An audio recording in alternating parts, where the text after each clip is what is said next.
नमस्कार, जय महाराष्ट्र मित्रांनो। आताच्या घडीची सर्वात मोठी अपडेट, शिंदेच्या मंत्र्यांचा पॅनलचा झाला दारुण पराभव। काय आहे सविस्तर अपडेट मित्रांनो, जाणून घेऊया।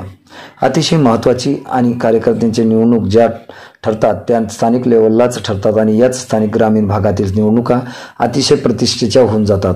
यातच कार्यकर्त्यांचा मानसन्मान आणि आपला कार्यकर्ता टिकावा यासाठी वरचे नेते या निवडणुकामध्ये लक्ष देऊन असतात। कोणाला उमेदवारी द्यायची, कुठे काय करायचं, सर्व फिल्डिंग लावून सुद्धा या ठिकाणी एकनाथ शिंदे यांच्या अतिशय जवळच्या नेत्याच्या मंत्र्यांचा पॅनलचा मात्र फार धुव्वा उडवलेला आहे। नक्की बातमी कोणती जाणून घेण्यापूर्वी चॅनल सबस्क्राईब करा। मित्रांनो, भाजपमध्ये प्रवेश केलेले नेते शरद पवार यांचे काँग्रेसमधून राष्ट्रवादी काँग्रेसमधून बाहेर पडून भाजपमध्ये प्रवेश केला आणि या बाहेर पडताच विजयाची सलामी या ठिकाणी दिलेली आहे। ते म्हणजेच अतिशय जवळचे नेते एकनाथ शिंदे यांच्या मंत्र्यांचा पॅनलचा ताकद लावूनही धुव्वा उडवलेला आहे।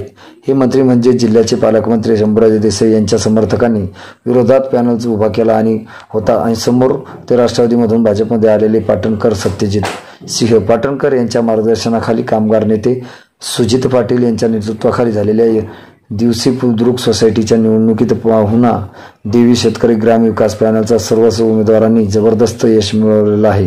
तर मंत्री शंभूराज देसाई यांचे जवळचे समर्थक यांचा पॅनलमध्ये खाते न उघडता पराभव झालेला आहे। सोसायटीच्या सर्वसाधारण गटातून विश्वजित पाटणकर, अशोकराव पाटील, भगवान पाटील, मोहन बोंद्रे, प्रकाश यादव, जालिंदर सूर्यवंशी, निवास सूर्यवंशी, वसंत हे विजयी झालेले आहेत आणि महिला गाठीतून राखेतून जयश्री थोरात, विमा सूर्यवंशी, अनुसूचित जाती जमातीतून अनेक उमेदवार या ठिकाणी निवडणूक जिंकलेले आहेत। मात्र विषय असा आहे की या ठिकाणी मंत्री, जिल्ह्याचे पालकमंत्री आणि त्यांच्या कार्यकर्त्यांसाठी त्यांनी संपूर्ण ताकद लावली।